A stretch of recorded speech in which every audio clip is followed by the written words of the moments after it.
Bismillahirrahmanirrahim. Assalamualaikum warahmatullahi wabarakatuh. Waalaikumsalam warahmatullahi wabarakatuh. Selamat siang. Siang.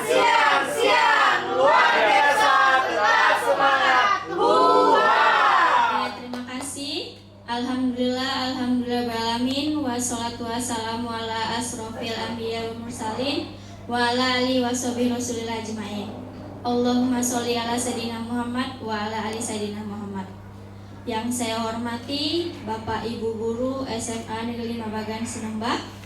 Terima kasih Bapak Ibu yang sudah meluangkan waktunya untuk hadir dalam kegiatan diseminasi budaya positif yang saya sebagai narasumber, yaitu dari CGP Angkatan 11.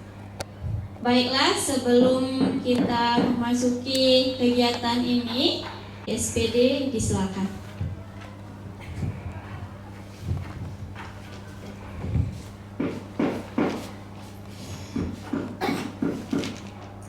Assalamualaikum warahmatullahi wabarakatuh. Waalaikumsalam warahmatullahi wabarakatuh.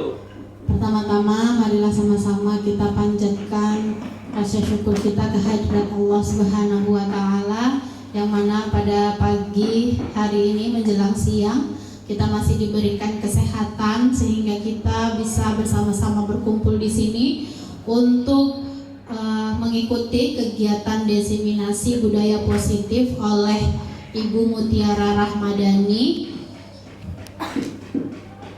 Dan tak lupa pula selawat berangkaikan salam marilah kita hadiahkan kepada Nabi besar kita Muhammad sallallahu alaihi wasallam dengan lafaz Allahumma sholli ala sayyidina Muhammad wa ala ali sayyidina Muhammad. Dan juga kemarin ada Pak Agus.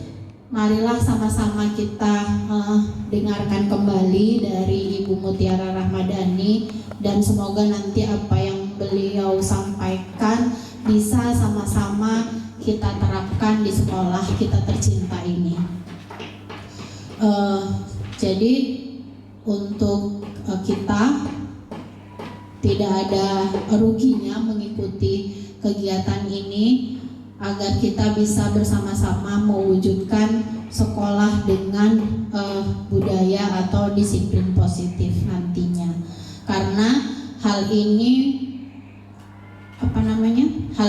butuh kerjasama atau kolaborasi dari seluruh pihak, bukan hanya dari CGP saja. Jadi mungkin itu saja yang bisa saya sampaikan. Saya akhiri. Wassalamualaikum warahmatullahi wabarakatuh. Memimpin doa kepada Bapak Yogi Agung Pratama, disilakan.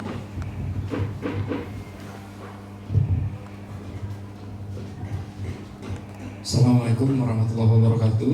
Waalaikumsalam warahmatullahi wabarakatuh. Untuk yang beragama muslim, izinkan saya memandu doa secara Islam. Untuk yang beragama non muslim, dipersilakan berdoa menurut agama dan kepercayaan masing-masing. A'udzubillahi minasyaitonirrajim. Bismillahirrahmanirrahim. Alhamdulillahirabbil alamin. Hamdan syakirin, hamdan na'imin, hamdan yuwafi ni'amahu wa yukafi majidah. Ya Rabbana lakal hamdu kama yanbaghi li jalali wajhikal karimi wa azimi sultanik. Allahumma sholli ala sayyidina Muhammad wa ala ali sayyidina Muhammad. Allahumma fir lana wa liwalidayna warhamhuma kama rabbayana shaghira. Wa li jami'il muslimina wal muslimat wal mu'ad, bagi Ibu Mutiara dan juga kami semua majelis guru di SMA Negeri 5 Bagan Sinembah. Ya Allah, ya Rahman, ya Rahim, lancarkanlah kegiatan ini.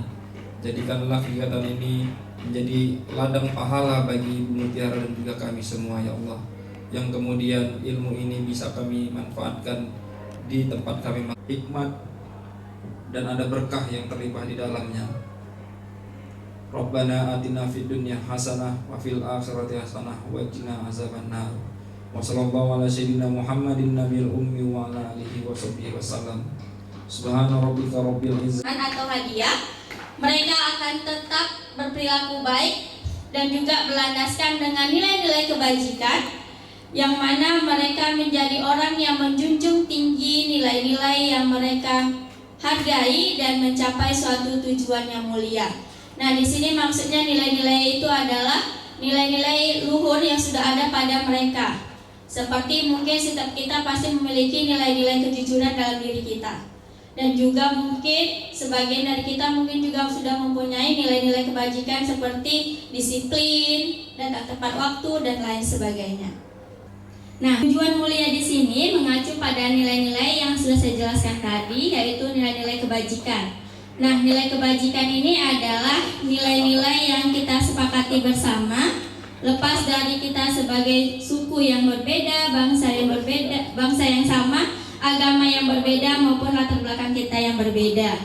Nah, di sini nilai-nilai ini merupakan payung besar atau fondasi kita untuk berperilaku dan juga untuk bersikap.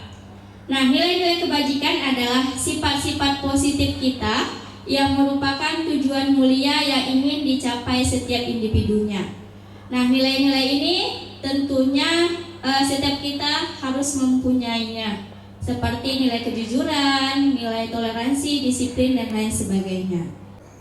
Nah, selanjutnya yaitu ciri-ciri budaya positif. Nah, di sini ada 6 ciri-ciri budaya positif, yaitu yang pertama fokus pada kekuatan dan solusi. Nah, di sini kita mencari solusinya dan juga menekankan pada potensi kekuatan yang terdapat pada masalah tersebut.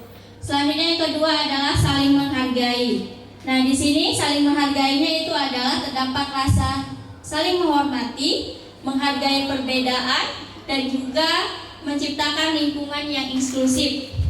Ciri yang ketiga adalah komunikasi yang terbuka.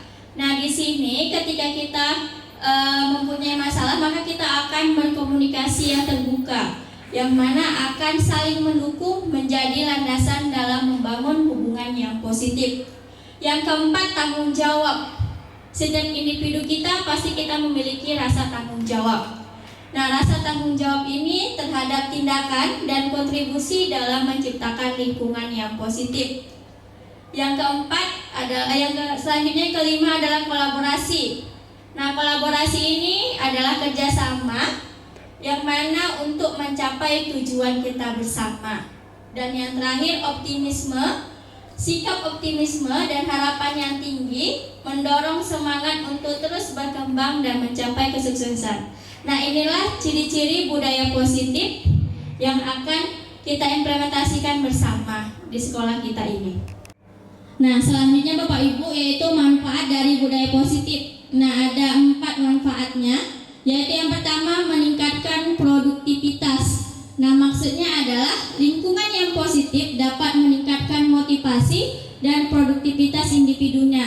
Nah, jika kita menerapkan budaya positif, maka di dunia kita atau dunia pekerjaan kita, maka kita akan menjadi peningkatan dalam melaksanakan kinerja kita. Selanjutnya yang kedua adalah memperkuat hubungan. Nah, apabila kita menerapkan budaya positif, maka hubungan antar individu itu menjadi lebih harmonis. Nah, lebih harmonis di sini maksudnya adalah peduli dan saling menghargai teman, rekan kerja atau antar murid dan lain sebagainya, dan juga kita akan saling mendukung antara satu dan yang lainnya. Yang ketiga adalah meningkatkan kesejahteraan, yang mana pada budaya positif ini berkontribusi pada kesehatan mental dan juga emosional yang lebih baik. Nah, kesehatan mental di sini maksudnya kita tidak akan stres ketika kita mengalami masalah. Nah, di sini kita akan bisa sharing atau berkolaborasi dan lain sebagainya. Selanjutnya yang keempat adalah mendorong inovasi. Lingkungan yang terbuka dan kolaboratif mendorong munculnya ide-ide kreatif dan juga inovasi. Nah, di budaya positif ini maka kita akan memunculkan berbagai macam ide-ide kreatif kita dan juga inovasi-inovasi kita dalam mengimplementasikan budaya positif yang ada di SMA Negeri Bawangan Sinemba ini. Oke, selanjutnya Bapak Ibu yaitu contoh budaya positif di sekolah. Nah, kita lihat bersama contoh-contoh ini apakah sudah kita laksanakan di sekolah kita apa belum. Nah, yang pertama yaitu saling menyapa. Nah, apakah budaya positif ini sudah kita lakukan di sekolah kita Bapak Ibu? Sudah. Nah, di sini juga bukan hanya saling menyapa, tetapi juga ada salam, beri salam yang ramah ketika bertemu, baik di kelas, di lingkungan sekolah maupun di luar sekolah. Selanjutnya yang kedua, gotong royong. Gotong royong ini sudah kita laksanakan pada setiap hari Kamis bersih. Nah, selanjutnya jujur. Jujur itu mengembalikan barang temuan. Nah, ini sering kita dengar ketika di sekolah kita ditemukan kunci sepeda motor. Nah, ini sudah menerapkan budaya positif, yaitu sikap jujur siswa kita. Selanjutnya juga tidak mencontek saat ujian. Ini mungkin bagi siswa ya Bapak Ibu, bukan bagi kita mungkin. Nah, selanjutnya toleransi, menghormati perbedaan agama, suku dan ras. Nah, di sini kita berbagai macam suku, ada suku Melayu, Jawa, Batak dan lain sebagainya. Begitu juga dengan anak kita yang berbagai suku, agama ada Islam, Kristen dan lain sebagainya. Nah, selanjutnya apresiasi, yaitu memberikan pujian atas prestasi teman atau guru. Ini sudah kita laksanakan bersama. Sering kita lihat di grup itu mengucapkan selamat atas apapun yang diraih oleh temannya. Nah, selanjutnya ke diskusi yang sehat. Nah, diskusi di sini mungkin hampir setiap hari kita melaksanakan diskusi. Di sini diskusinya bisa berbentuk proyek yang akan dilaksanakan di kelas ataupun dengan modul ajar yang akan kita ajarkan di kelas. Selanjutnya belajar bersama, yaitu membuat kelompok belajar. Nah, ini dinamakan dengan Kombel, komunitas belajar, yang mana setiap 2 minggu sekali kita melaksanakan di sekolah kita pada sore harinya. Nah, yang terakhir adalah kegiatan ekstrakurikuler. Nah, kalau bagi anak mungkin dari Senin sampai hari Sabtu itu berbagai macam ekskul yang kita tawarkan, yang kita suguhkan di sekolah kita. Tinggal mereka memilih sesuai dengan bakat dan minat mereka masing-masing. Nah, kalau untuk kita mungkin kegiatan ini adalah organisasi yang bermanfaat, yaitu MGMP, juga bisa penguatan MGMP, atau mungkin kita ikut pelatihan-pelatihan yang ada yang dilaksanakan oleh pemerintah maupun swasta. Nah, selanjutnya adalah motivasi intrinsik. Nah, motivasi intrinsik berarti itu adalah motivasi yang ada dalam diri kita sendiri. Nah, ada 3 tingkatannya, yaitu untuk menghindari ketidaknyamanan atau hukuman. Ini maksudnya adalah motivasi yang paling rendah bagi manusia itu adalah untuk menghindari ketidaknyamanan atau hukuman. Kita dikasih tanggung jawab karena kita takut dihukum, maka kita melaksanakannya. Selanjutnya yang kedua, untuk mendapatkan imbalan atau penghargaan dari orang lain. Nah, ini kita melaksanakannya hanya untuk mendapatkan pengakuan dari orang lain atau apresiasi dari orang lain. Nah, yang ketiga adalah untuk menjadi orang yang mereka inginkan dan menghargai diri sendiri dengan nilai-nilai yang mereka percaya. Ini adalah motivasi intrinsik yang sesungguhnya. Nah, pada tahap ketiga ini, orang dengan motivasi ini akan bertanya, akan menjadi orang seperti apa apabila saya melakukannya. Selanjutnya mereka melakukan sesuatu karena nilai-nilai mereka percayai atau yang mereka yakini, dan mereka melakukannya karena ingin menjadi orang yang melakukan nilai-nilai tersebut sesuai dengan keinginan mereka, bukan dengan motivasi eksternal dari orang lain karena takut dihukum atau karena takut adanya ketidaknyamanan kalau mereka tidak melakukan sesuai dengan tanggung jawabnya. Nah, berikutnya adalah hukuman, konsekuensi, dan restitusi. Mungkin ketiga ini yang jarang kita dengar adalah restitusi. Hukuman mungkin hampir setiap hari, mungkin dari kita sering melakukan hukuman terhadap anak, baik hukumannya melalui verbal ataupun lainnya. Nah, hukuman di sini adalah sanksi resmi yang diberikan oleh negara atau lembaga berwenang sebagai akibat dari pelanggaran hukum. Nah, karena kita di sekolah berarti adalah yang diberikan oleh sekolah, yaitu berupa buku poin. Nah, buku poin itu juga termasuk ke dalam hukuman, yang mana kita tujuannya adalah memberikan efek jerah, melindungi masyarakat dan memulihkan keadilan. Termasuk ke dalam buku poin kalau hukuman. Nah, selanjutnya konsekuensi. Nah, konsekuensi itu adalah akibat alami dari suatu tindakan. Nah, ini bisa bernilai negatif, bisa bernilai positif. Nah, bernilai positif misalnya jika kita belajar dengan bersungguh-sungguh, maka kita akan mendapatkan kesuksesan. Misalnya itu adalah konsekuensinya. Kalau kita belajar, maka kita akan sukses, itu positifnya. Nah, kalau negatifnya mungkin jika kita melanggar peraturan yang ada di sekolah, maka kita akan diberikan sanksi, misalnya berupa hukuman. Kalau siswa diberikan poin jika terlambat. Selanjutnya jika tidak mengerjakan poin, ada poinnya 2. Jika tidak memberikan kabar, itu ada poinnya adalah 5. Nah, ini adalah konsekuensi. Dan yang terakhir yaitu restitusi. Ini mungkin bagi Bapak Ibu baru mendengar, saya juga sama. Restitusi ini baru saya dengarkan ketika saya mengikuti CGP. Nah, restitusi itu adalah proses menciptakan kondisi bagi murid untuk memperbaiki kesalahan mereka, sehingga mereka bisa kembali pada kelompok mereka dengan karakter yang lebih kuat. Nah, dengan restitusi itu adalah proses kolaborasi yang mengajarkan murid untuk mencari solusinya. Yang mencari solusi itu adalah mereka. Kita hanya membimbing anak tersebut dan bagaimana mereka harus memperlakukan orang lain. Nah, di sini restitusi ini adalah semuanya asiswa. Kita hanya membimbing anak tersebut untuk menyelesaikan permasalahannya. Nah, materi selanjutnya adalah keyakinan kelas.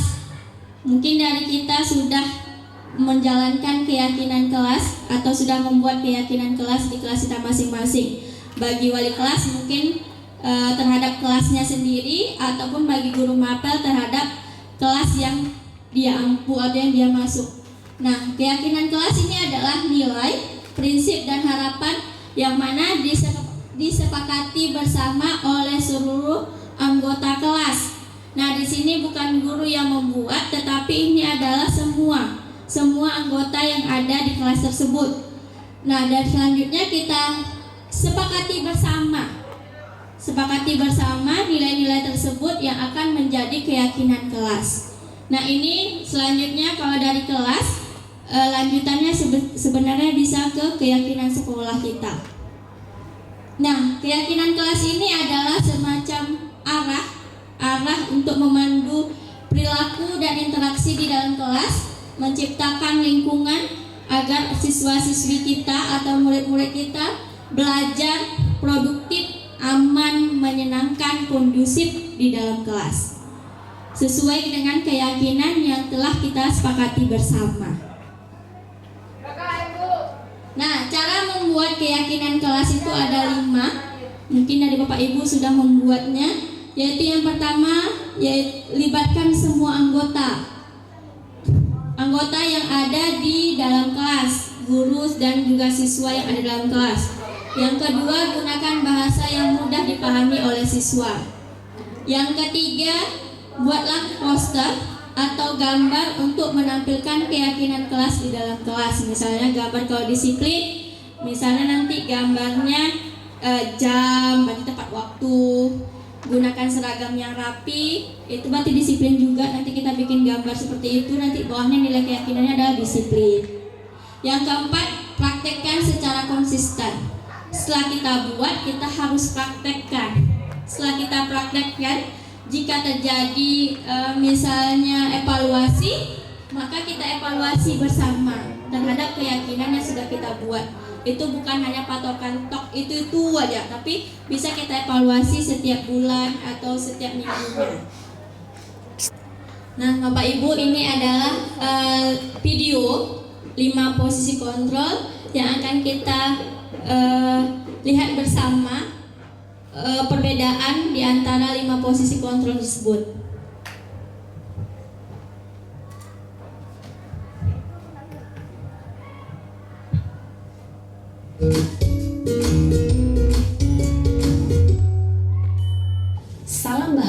Ibu dan Bapak guru hebat.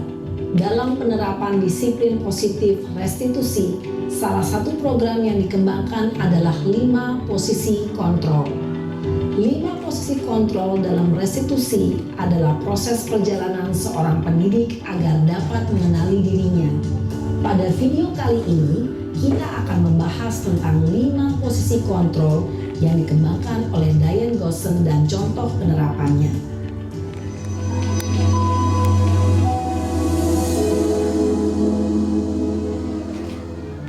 5 posisi kontrol itu adalah 1. Posisi penghukum, 2. Posisi pembuat merasa bersalah, 3. Posisi teman, 4. Posisi pemantau atau monitor, dan 5. Posisi manajer. Untuk lebih memahami kelima posisi tersebut, mari kita saksikan kasus Naren yang terlambat hadir 20 menit di sekolah dan melihat bagaimana kelima posisi kontrol dalam menghadapi masalah tersebut.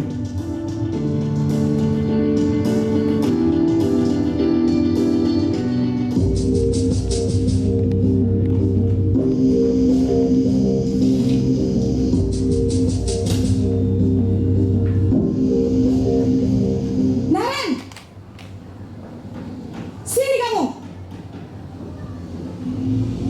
Selamat pagi, Bu. Selalu terlambat. Kamu deh, pasti terlambat. Maaf, Bu. Saya Apa? Apa coba? Alasan kamu apa lagi? Kapan sih kamu tidak terlambat? Malas sekali ya kamu jadi anak. saya Dasar pemalas. Gak kapok-kapok sih kamu. Sudah berapa kali terlambat? Sana, kamu keliling lapangan basket 2 kali. Kenapa saya harus keliling lapangan basket, Bu? Kenapa? Kamu mau lawan ibu? Berani-beraninya jawab. Sudah terlambat, masih berani jawab pula. Sekarang, keliling lapangan basket 5 kali sekalian, biar kapok. Cepat, pergi sana ke lapangan basket.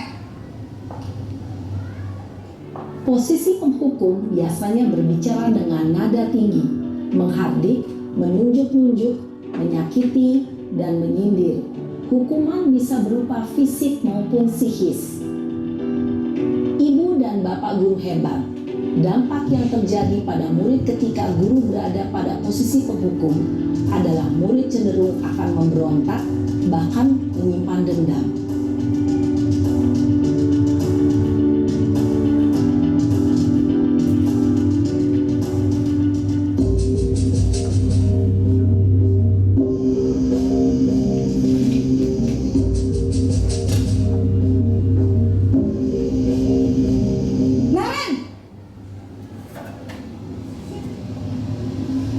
Naren! Kamu senang ya bikin ibu susah ya? Kalau kamu terlambat lagi, nanti ibu yang ditegur bapak kepala sekolah, nak. Disangka ibu tidak bisa membina kamu. Duh, gimana ini? Maaf, Bu. Duh, Gusti Naren. Kamu suka ya kalau ibu ditegur bapak kepala sekolah? Terus, sekarang ibu harus tulis apa ini di buku absen? Ini kamu sudah sering terlambat loh. Ibu harus apa coba? Maaf, Bu. Maaf sekali. Ya sudah, lain kali jangan bikin ibu susah lagi ya nak ya. Ibu tidak akan kuat lagi kalau kamu begini terus. Bisa jantungan kalau ibu ditegur bapak kepala sekolah. Sana cepat ke kelas. Maaf ya, Bu. Maaf sekali. Posisi pembuat rasa bersalah berbicara dengan nada tenang, cenderung lembut. Namun kata-kata yang diutarakan membuat murid merasa menjadi orang yang gagal, memandang buruk dirinya sendiri, merasa tidak berharga, dan tidak sanggup membahagiakan orang lain. Ketika guru mengambil posisi pembuat rasa bersalah, murid akan menganggap dirinya yang bersalah dan ia akan menyimpan emosi negatif tersebut di dalam dirinya.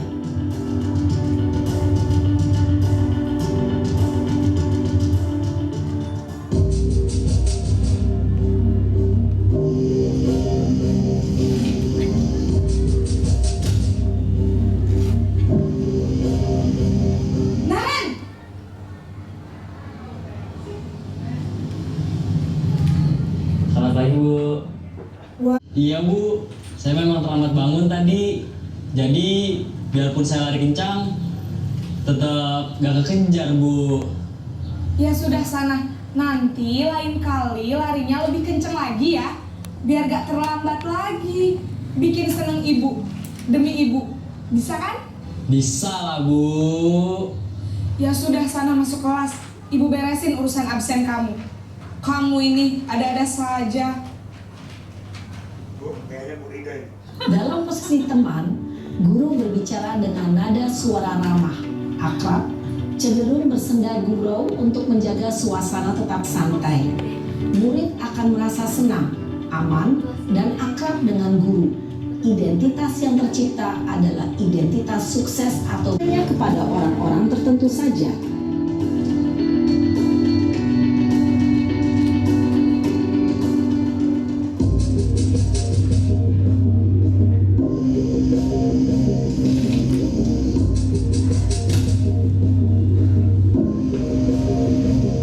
Naren,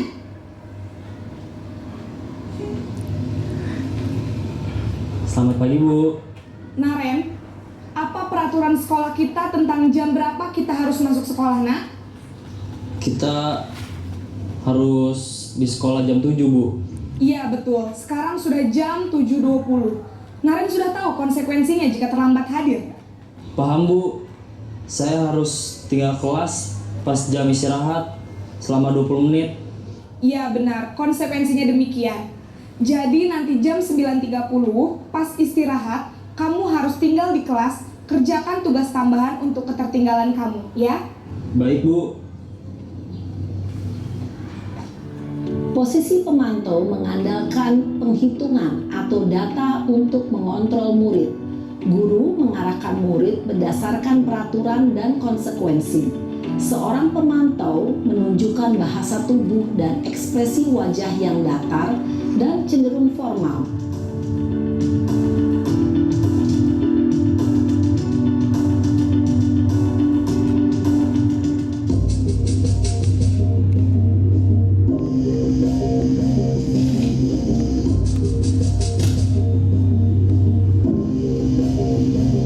Naren!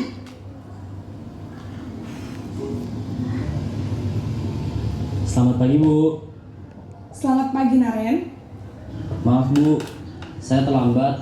Iya, sekolah masuknya jam 7, sekarang sudah jam 7.20. Jadi sekarang bagaimana ini, Naren? Maaf Bu, saya lupa setel alarm saya semalam. Baiklah, menurut kamu, keyakinan sekolah yang mana yang perlu kamu tingkatkan? Menghargai diri sendiri dan orang lain mungkin ya Bu. Setuju. Jadi, apakah Naren meyakini prinsip saling menghormati tersebut? Iya Bu, saya meyakininya. Apakah Naren bersedia memperbaiki masalah keterlambatan ini? Bersedia Bu. Bagaimana kamu akan perbaiki masalah keterlambatan ini? Saya akan coba untuk tidak lupa menyetel alarm saya Bu. Baik, kalau Naren lupa menyetel alarm di rumah, ada orang yang kira-kira bisa bantu mengingatkan tidak? Ada Bu, kakak saya, Kak Emma. Ada lagi selain Kak Emma? Selain Kak Emma, ada ibu saya. Baik, jadi yang mengingatkan Naren adalah Kak Emma dan ibu kamu ya? Kira-kira akan mulai setel alarm kapan nih, Naren? Setelah pulang sekolah, akan segera saya lakukan. Baik, jadi Naren akan setel alarm untuk bangun besok pagi dan akan diingatkan oleh kakak dan ibunda Naren ya.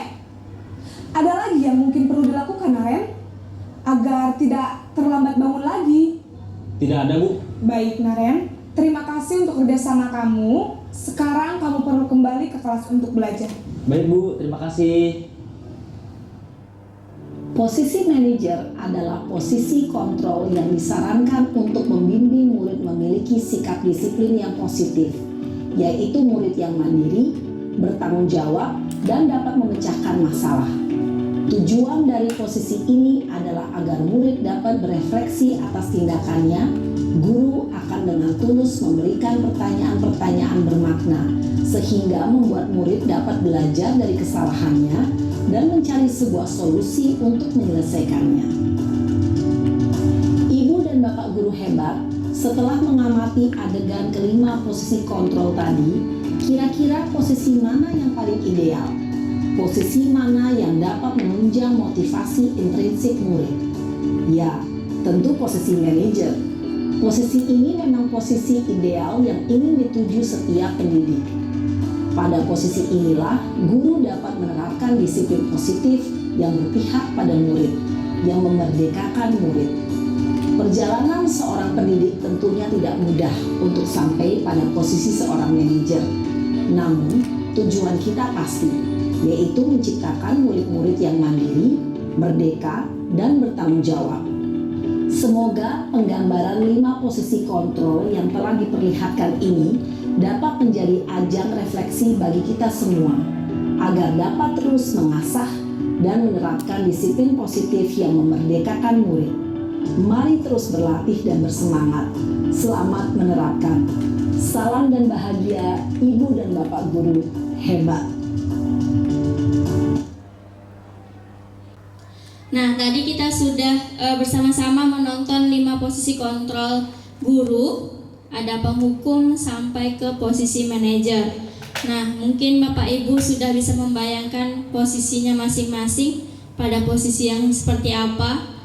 Posisi yang Naren yang pertama tadi yang dihukum keliling lapangan, atau posisi Naren yang absennya aman, atau juga posisi Naren tadi yang dikuatkan dengan keyakinan-keyakinan yang dia percaya bersama. Nah, Bapak Ibu, ini ada tiga kalimat mungkin atau posisi siswa-siswi kita. Nah, jika posisinya seperti yang pertama, itu termasuk posisi kontrol yang seperti apa yang kita lakukan. Nah, yang pertama, terlambat lagi, pasti terlambat lagi. Selalu datang terlambat. Kapan kamu bisa datang tepat waktu? Nah, ini kata-kata ini pada posisi kontrol yang seperti apa Bapak Ibu? Sebagai penghukum, karena kita menghukum anak-anak kita yaitu terlambat lagi, pasti terlambat lagi. Nah, yang kedua, Adi, ayolah bagaimana sih kamu? Kemarin kamu sudah janji ke Bapak bukan? Kenapa terlambat lagi? Sambil tertawa ringan. Nah, ya sudah, tidak apa-apa, duduk dulu sana, nanti Pak Guru bantu. Ini posisi seperti apa Bapak Ibu? Sebagai teman, karena di sini ada sambil tertawa ringannya, sambil menghibur. Nah, yang ketiga, saya kecewa sekali dengan kamu. Nah, ini posisi kita yang sebagai apa Bapak Ibu? Iya, yang nomor 2, yaitu pembuat merasa bersalah. Saya kecewa sekali dengan kamu, Ibu kecewa sekali dengan kamu, atau Bapak kecewa sekali dengan kamu. Nah, itu adalah 3 contoh posisi kontrol guru. Nah, selanjutnya segitiga restitusi. Ini juga sama, baru saya alami ketika saya mengikuti CGP. Nah, segitiga restitusi ini tidak hanya dilakukan oleh guru, tetapi juga bisa dilakukan oleh orang tua. Nah, bagi Bapak Ibu yang menjadi orang tua di rumah mungkin bisa menjalankan segitiga restitusi ini, yaitu dengan cara berdialog agar dapat menghasilkan murid yang mandiri dan bertanggung jawab. Nah, restitusi ini bukan untuk menebus kesalahan. Menurut Dian Gosset, yang mana dia telah merancang sebuah tahapan untuk memudahkan para guru dan juga orang tua dalam melakukan proses untuk menyiapkan anaknya untuk melakukan restitusi, yang mana dinamakan dengan segitiga restitusi. Nah, segitiga restitusi ini ada 3 langkah, yaitu yang pertama menstabilkan identitas, yaitu bagian dasar yang bertujuan untuk mengubah identitas dari orang yang gagal menjadi anak-anak yang sukses dalam mengakui kesalahannya. Selanjutnya, anak yang melanggar peraturan akan karena sedang mencari perhatian adalah anak yang sedang mengalami kegagalan. Mungkin Bapak Ibu sering melihat anak-anak kita yang dia lagi yang melakukan kesalahan atau membuat salah satunya dia menginginkan kebutuhan dasarnya, yaitu rasa ingin diterima dan kasih sayang. Mungkin di rumah kurang kasih sayang dari orang tuanya, jadi dia ingin mendapatkan kasih sayang dari bapak ibunya yang berada di sekolah. Selanjutnya yang kedua, validasi tindakan yang salah. Nah, setiap tindakan kita dilakukan dengan satu tujuan, yaitu memenuhi kebutuhan dasar kita tadi yang 5 itu, yaitu kebutuhan bertahan hidup hingga kebutuhan penguasaan. Nah, kalau kita memahami kebutuhan dasar, apa yang mendasari sebuah tindakan, maka kita akan menemukan cara-cara yang paling efektif untuk memenuhi kebutuhan kita, yaitu misalnya kebutuhan akan kasih sayang dan rasa diterima, selanjutnya kebutuhan bertahan hidup, kebutuhan penguasaan, dan kebutuhan dasar lainnya. Nah, yang ketiga adalah menanyakan keyakinan.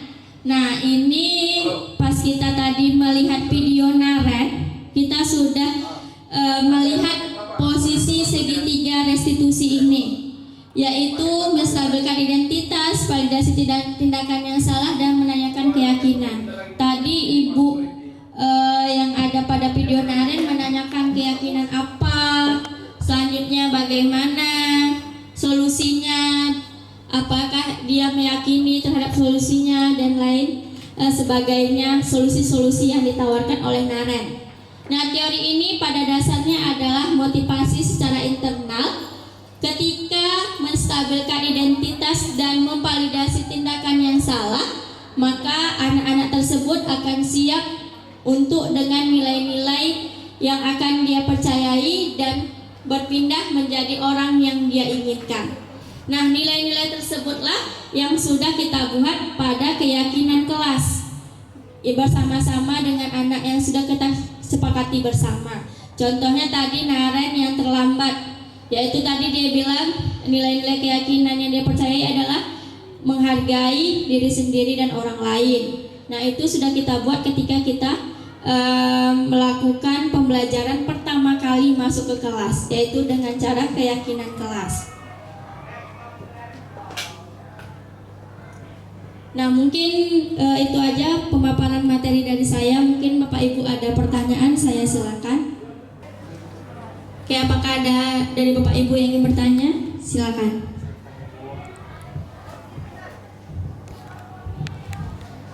Baik, terima kasih kepada Ibu Mutiara Rahmadani Putri yang telah mempresentasikan kegiatannya pada hari ini tentang diskusi disiplin positif ya. Jadi yang mau saya tanyakan di sini Bu, memang tadi udah ada 5 cara untuk menerapkan disiplin positif, mulai dari yang mungkin itu penghukum sampai ke manajer tadi. Cuma memang kondisinya untuk di lingkungan kita itu lebih mendominasi ke arah yang mungkin itu ada di nomor 1, nomor 2 dengan nomor 3 gitu. Untuk sampai ke model yang ke nomor 5 itu sangat susah sekali gitu. Mungkin di sini yang mau saya tanyakan adalah ada enggak sih cara yang lebih mudah untuk menuju ke nomor 5 tadi dari versinya Ibu Tia itu.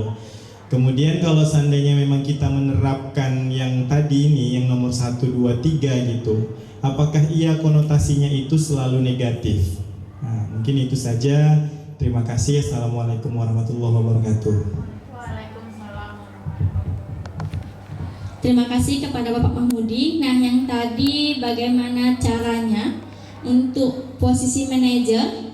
Nah, untuk posisi manajer ini kita tidak bisa mengumpulkan anak itu sama-sama. Nah, kalau menurut saya ketika kita ingin menerapkan posisi manajer, kita memanggil anaknya. Jadi kita 4 mata mencari tempat. Jadi di tempat tersebut kita bisa menjalankan posisi kita sebagai manajer, yaitu mulai dari apa keyakinannya, kesalahan apa yang sudah mereka perbuat. Selanjutnya juga di situ mereka akan bisa berkomunikasi dengan terbuka. Tapi kalau misalnya di kelas kita mau menerapkan posisi manajer mungkin sangat sulit karena di situ akan dipengaruhi oleh teman-temannya. Nanti kalau dia berkata jujur, pasti nanti kawan-kawannya mencicikan atau lain sebagainya. Jadi kalau untuk menerapkannya, menurut saya dibawa ke posisi ke ruang BK mungkin atau ke ruangan-ruangan yang hanya kita bersama dia saja. Jadi dia bisa terbuka terhadap masalahnya. Jadi kita bisa menerapkan seperti Naren tadi, posisi manajer. Jadi mereka akan bisa meyakini apa, mengatakan kepercayaannya.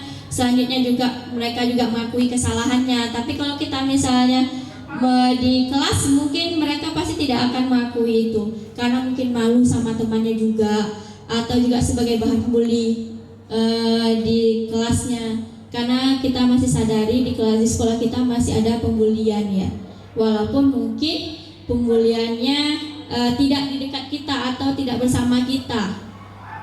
Sekarang juga lagi gencar-gencarnya pembulian dalam sosmed. Itu terhadap anak saya kemarin. Ketika saya lagi di luar tidak dinas di sini, mereka mengadu. Dan mungkin setelah ini saya baru bereskan mungkin pembulian tersebut. Nah, selanjutnya tadi konotasinya.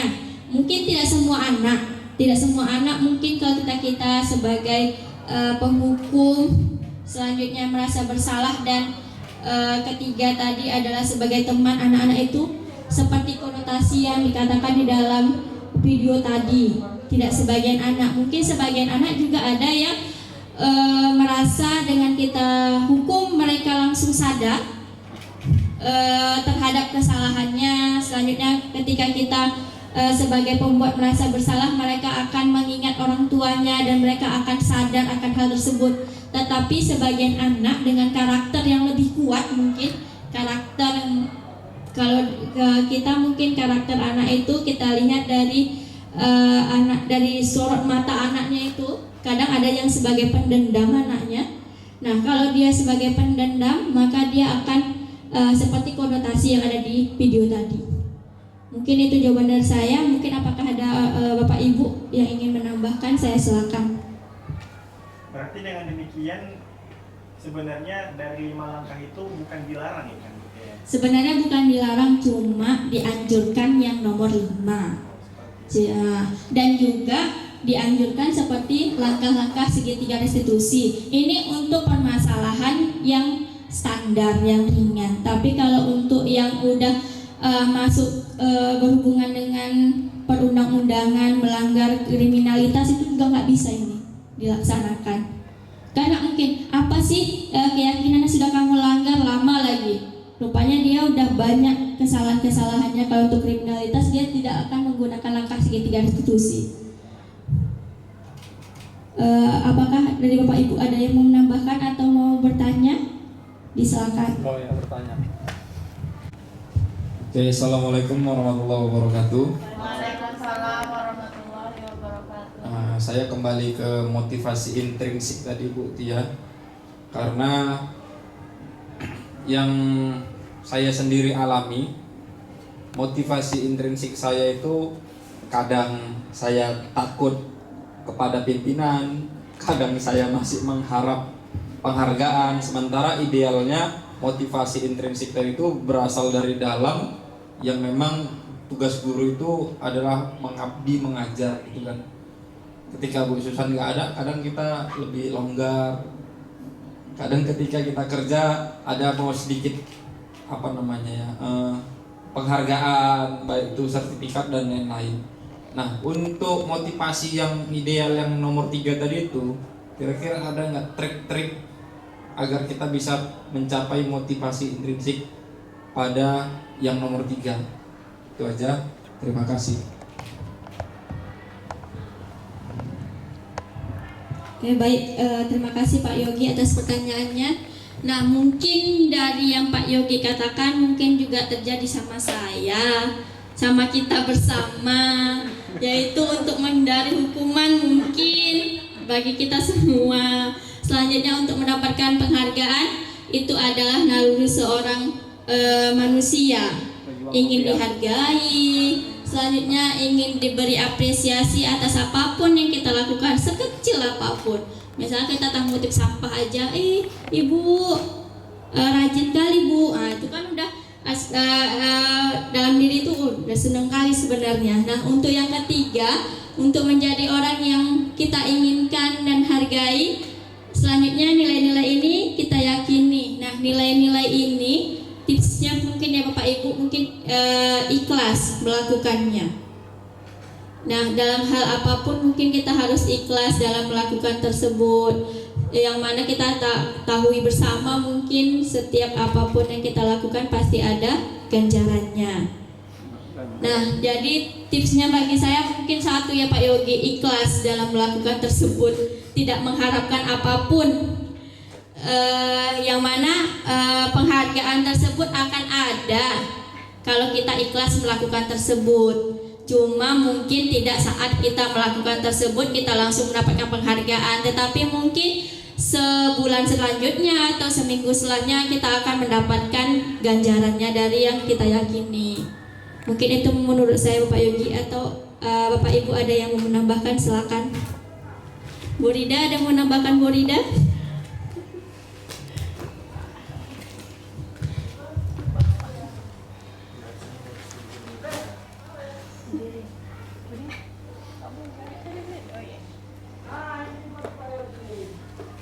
Menambahkan sedikit saja dari apa yang ditanyakan oleh Pak Yogi tadi, bahwa memang sulit membangun motivasi intrinsik.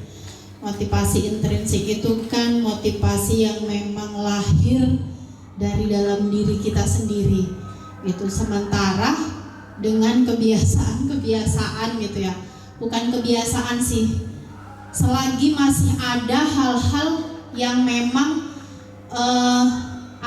berkaitan dengan motivasi eksternal.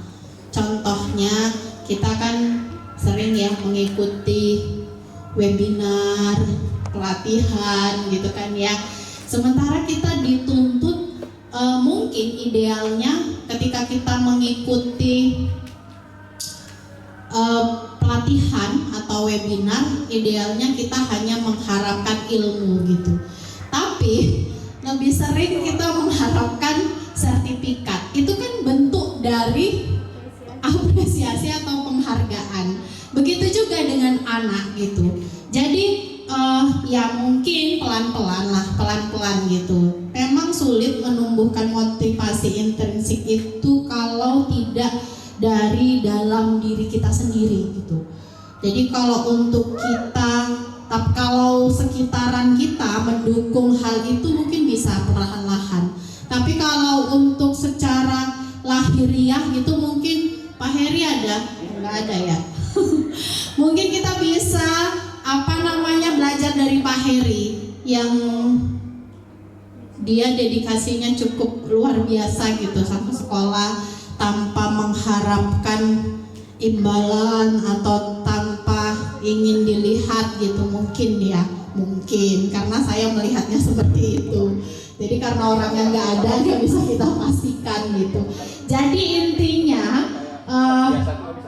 untuk ketiga motivasi tadi itu, untuk yang poin yang ketiga, melahirkan motivasi intrinsik dengan nilai-nilai yang kita percaya, mungkin butuh waktu dan dukungan dari lingkungan kita juga gitu. Kemudian tadi untuk pertanyaannya Pak Mahmudi, mungkin memang idealnya dari 5 posisi kontrol itu adalah posisi manajer. Tapi kita semua di sini sama-sama belajar untuk menciptakan lingkungan dengan disiplin atau budaya positif yang bisa perlahan-lahan gitu kita terapkan gitu ya. Nggak langsung secepat kilat hari ini kita diseminasi, besok langsung kita jalankan, tidak seperti itu juga. Tapi pelan-pelan. Misal ada 10 kasus, mungkin bisa 3 kasus dulu kita selesaikan menggunakan segitiga restitusi dengan posisi kontrol manajer tentunya mungkin gitu. Tapi idealnya memang dalam posisi manajer gitu kalau bisa. Tapi memang bukan sulit sih, karena kita sudah terbiasa aja dengan keempat posisi lainnya gitu. Jadi kita mungkin itu yang membuat kita sulit. Sama membangun kebiasaan baru itu kan tidak mudah untuk kita gitu. Jadi namanya kita yang tadinya mungkin bangun jam 4:30 tiba-tiba berubah jadi bangun jam 4 itu kan juga sulit membiasakannya gitu. Sama dengan ini gitu.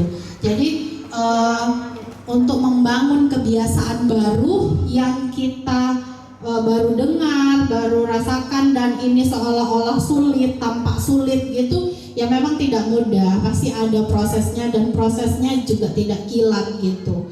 Kalau hari ini kita mulai gitu perlahan-lahan terapkan, ya mungkin 5 tahun atau 10 tahun yang akan datang baru bisa terlihat, itu juga sudah bentuk apresiasi gitu.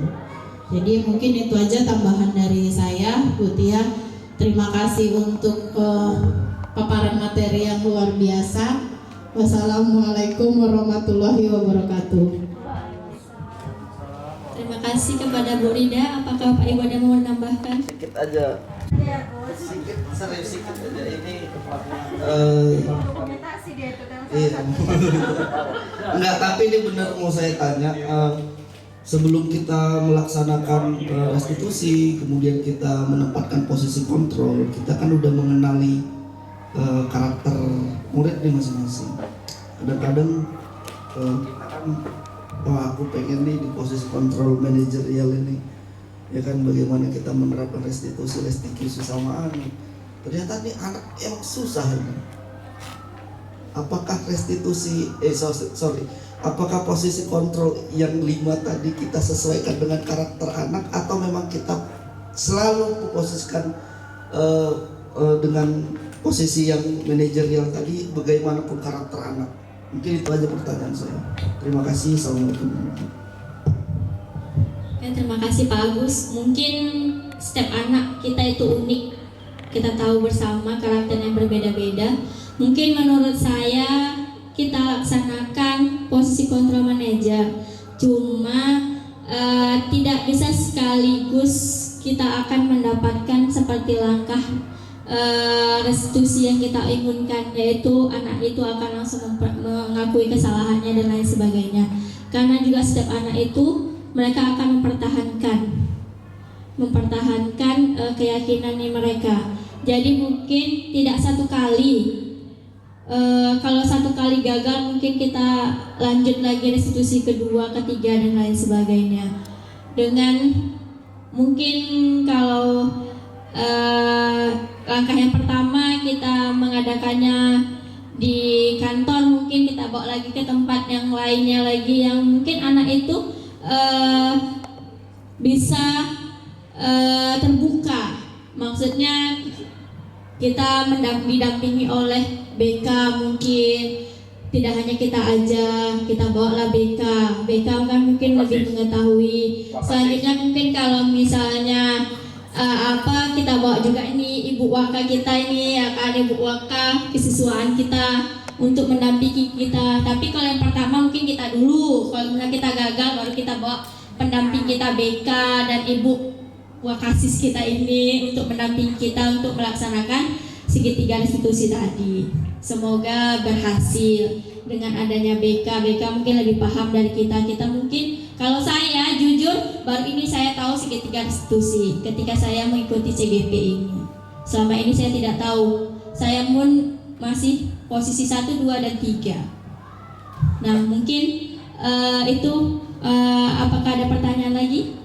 Udah tidak ada lagi. Mungkin cukup sekian kegiatan kita hari ini. Terima kasih saya ucapkan kepada Bapak Ibu yang sudah meluangkan waktunya. Terima kasih.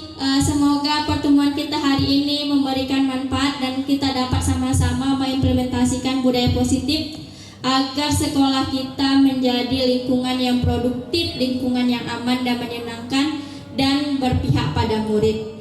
Akhir kata, Assalamualaikum warahmatullahi wabarakatuh. Waalaikumsalam warahmatullahi wabarakatuh.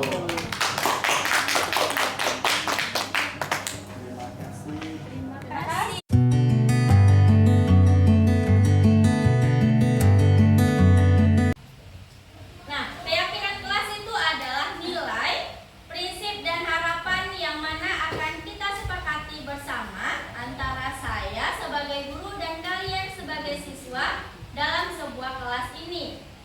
ini sebagai pemandu kita dalam berperilaku dan berinteraksi di dalam kelas ini yang akan menciptakan kelas yang seperti kita inginkan, yaitu aman, nyaman, produktif, dan juga kondusif.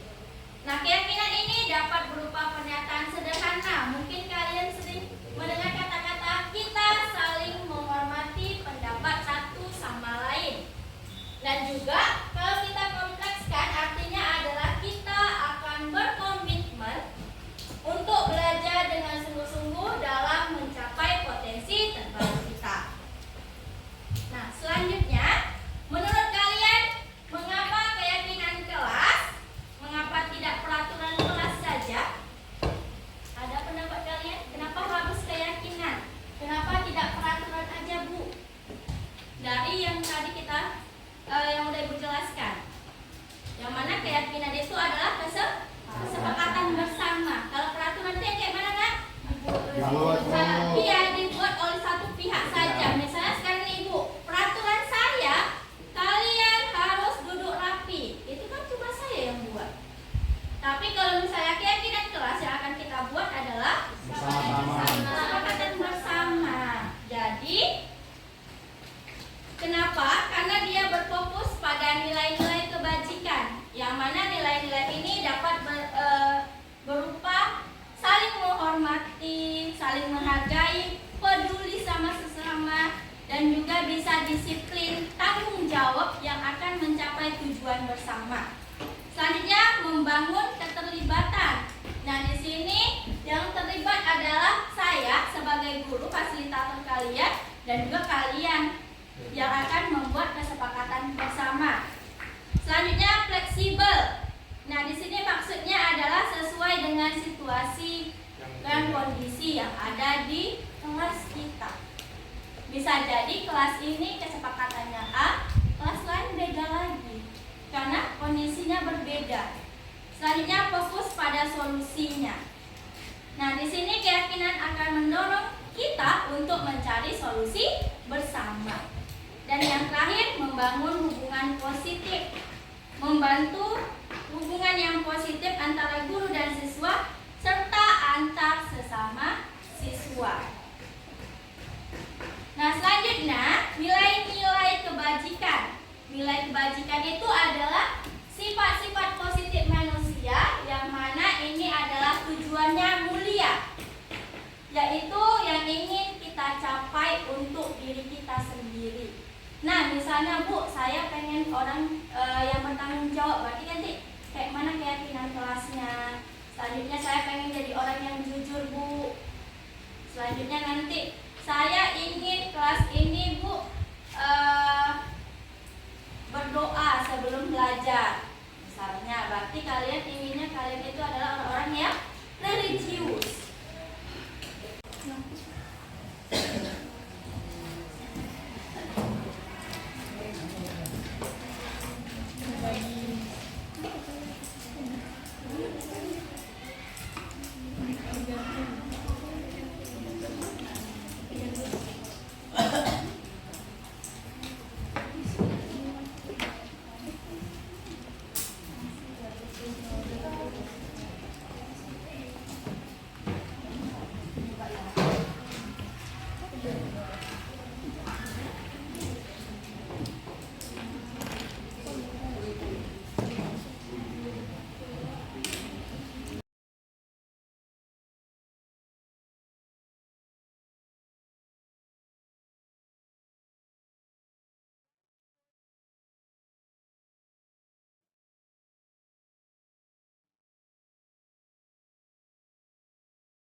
pendapat kalian mengenai kesepakatan yang akan kita sepakati bersama menjadi keyakinan kelas. Nah, yang pertama kita akan mengklasifikasikan ke dalam keyakinan kelas kita.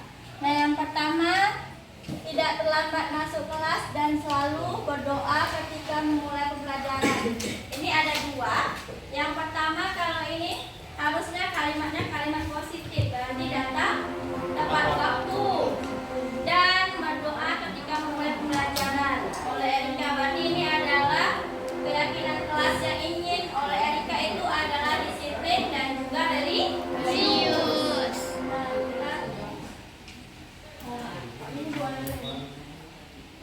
Nah, selanjutnya menghargai pendapat perbedaan yang ada di kelas. Berarti itu termasuk nilai apa, Nak? Toleransi. Nah, selanjutnya Fadlur Rahman Munir, yaitu jangan membuang sampah. Berarti ini nilainya apa? Tanggung jawab. Selanjutnya tidak ribut. Ini harusnya kalimat positifnya adalah tertib di dalam kelas. Berarti ada ini termasuk ke dalam kata tiba. Selanjutnya Lepina menggunakan atribut baju yang baik, menggunakan ciput, kacuring, memasukkan baju. Itu termasuk ke dalam nilai keyakinan apa namanya? Disiplin. Nah, selanjutnya Jan, keyakinan kelasnya adalah berkontribusi dalam berkelompok. Berarti termasuk keyakinan kelasnya bagaimana, Nak? Berkontribusi, kerjasama, royong atau kerja sama.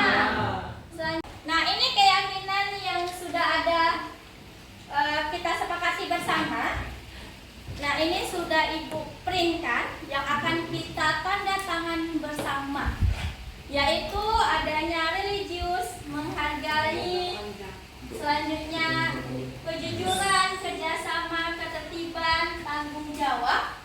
Ini kita sepakati pada tanggal berapa ini, Nak? 14 Agustus 2024. Ini adalah keyakinan kelas yang harus kita laksanakan bersama-sama.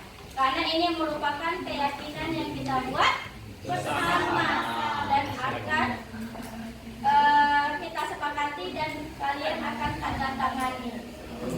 Ini sebagai apa, Bu? Sebagai buktinya kalau kita sudah membuat keyakinan. Nah, silakan yang namanya Ibu panggil ke depan untuk tanda tangan. Membawa pena ya, Nak? Iya, Bu. Habib.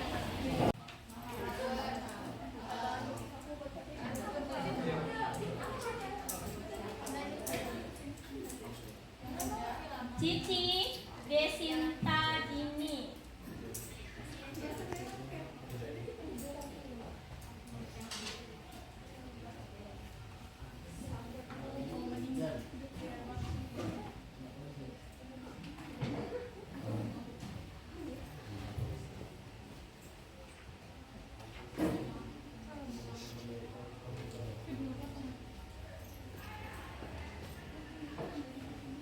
Elsa Erika Eza Fadlur Rahman Munir.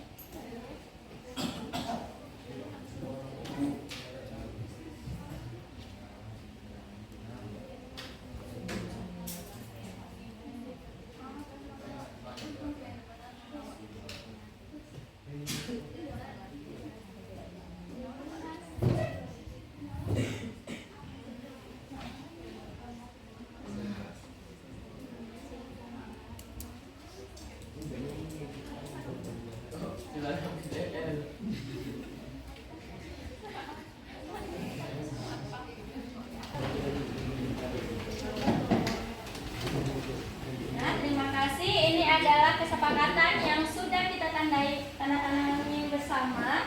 Semoga keyakinan ini bisa kita jalankan bersama dan kita yakini bersama sehingga tercipta kelas-kelas yang seperti kalian inginkan.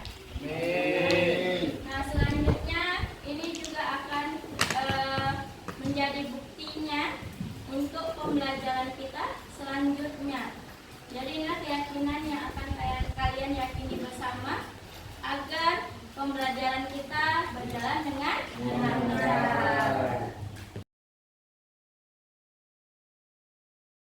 Assalamualaikum warahmatullahi wabarakatuh. Perkenalkan, nama saya Melani Putri dari kelas 12 dan guru pembimbing kami yaitu Ibu Mutiara Ramadhani. Nah, di kelas kali ini kami membuat kesepakatan bersama atau keyakinan kelas, di mana di sini semua isinya adalah pendapat-pendapat teman saya. Perasaan saya senang dikarenakan jadi mengetahui mereka tuh menginginkan kelas yang bagaimana. Terus manfaat yang kami dapat, semoga kelas ini menjadi kelas yang kondusif, disiplin, saling menghargai, tanggung jawab, dan semoga semua ini dapat terlaksanakan. Sekian, terima kasih. Wassalamualaikum warahmatullahi wabarakatuh.